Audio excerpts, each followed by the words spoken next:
Assalomu alaykum hurmatli obunachilar. Asal Bujon oshxonasining 3-soniga ham yetib keldik.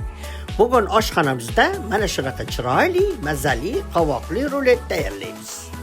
Bizga kerakli mahsulotlar: qovoq, tuxum, piyoz, dumba. Piyoz bilan dumbani to'g'rab oldim.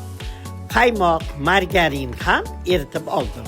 Tuz, shakar, soda. Birinchi qiladigan ishimiz albatta xamir.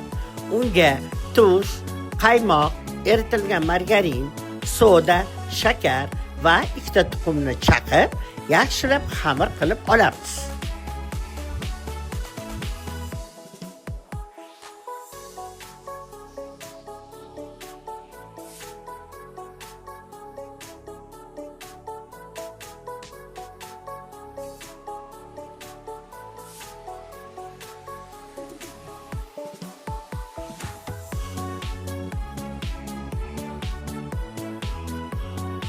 So'ng biroz tindirib qo'yamiz. Endi ichiga solinadigan mahsulotlarni tayyorlaymiz.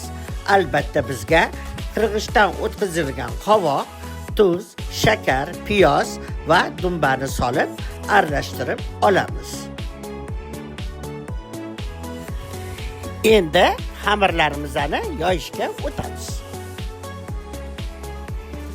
Xamir mana shunaqa qilib yoyib, ichiga tayyorlab olgan mahsulotlarni solib, uni rulet shaklida o'rab olamiz.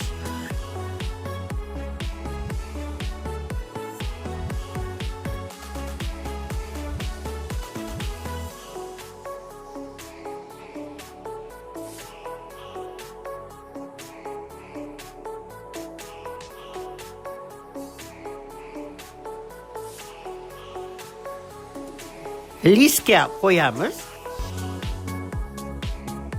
Ikkinchisini ham qo'yamiz. Ustiga tuxum surib va vilka bilan shunaqa naqsh chizib chiqamiz. Ustidan esa oq kunjut sepiladi. Ruletlarimiz pechkaga qo'yishga tayyor.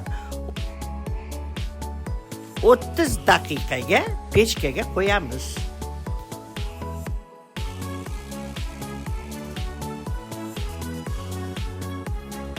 Mana ruletlarimiz tayyor. Ularni ehtiyotkorlik bilan kesib, likopchaga joylaymiz.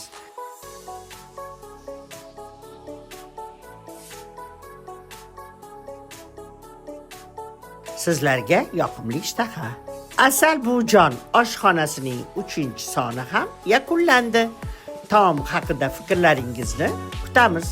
Sizlarni hali ajoyib taomlar kutmoqda.